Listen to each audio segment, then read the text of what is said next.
So stocks moving higher off of earnings. I want to ask you about that guidance.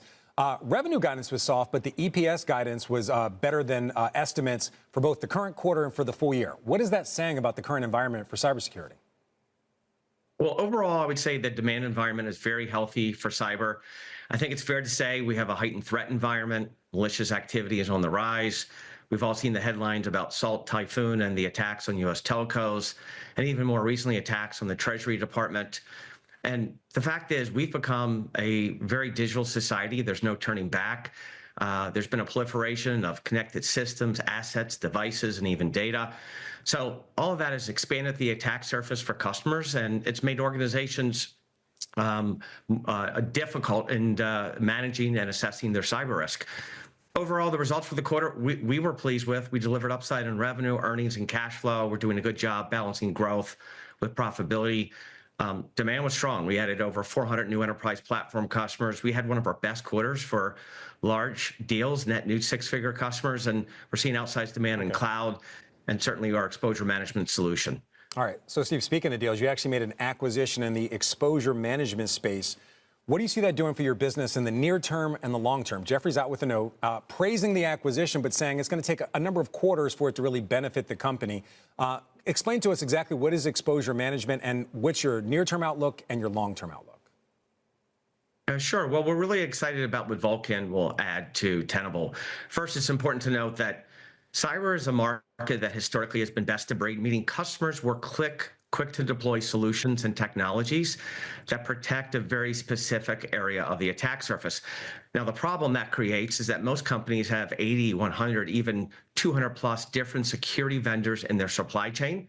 So companies over time have developed a very siloed view about exposure and their risk within their enterprise, and they're sitting on mountains of data. Vulcan helps solve this problem because it ingests data from hundreds of different security providers, and when combined with our own exposure data, it will give customers a single unified view of risk. And in short, it will help customers develop quicker insights and help customers identify a likely path of the exploit so they can address their most urgent vulnerabilities sooner. So will this be accretive to earnings in the near term or to revenue? I mean, how do you see it? When I looked at your guidance, you didn't factor in any impact from this acquisition. Well, we expect to close the acquisition certainly over the ensuing days here. The guidance that we gave last night was Tenable on a standalone basis. Overall, we're pleased with the results for the quarter, and we think we gave a good guide on the top line that was largely in line with the results. The cash flow was certainly better. There is some cautionary comments we made about federal spending. Fed is a massive opportunity for us. It represents about 15% of our total sales. But in the short term, there's a little less visibility there because of the new administration, the overhang of continuing resolution, and we probably will see another CR extend into April, and that means that we may not get another federal discretionary spending budget until maybe sometime in May. So outlook, we're very excited about our outlook and certainly the results of the quarter, but certainly some cautionary comment with regard to funding. Steve, let me ask you, you're mentioning the current administration, so you get about 15% of your revenues from the government. When it comes to this new administration, whether it's the Department of Government Efficiency or the trade war, how does that impact your business? Do you expect to see your business with the government reduce because of DOGE? And also the trade war, does that potentially lead to a spike of cyber attacks and cyber threats?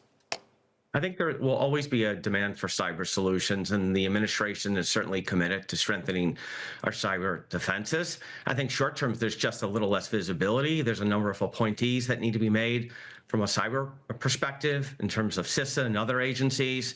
And so while that's happening, I think spending priorities will certainly be in flux. We're very bullish about public sector and U.S. federal. I think with regard to tariffs, we're monitoring the situation very closely.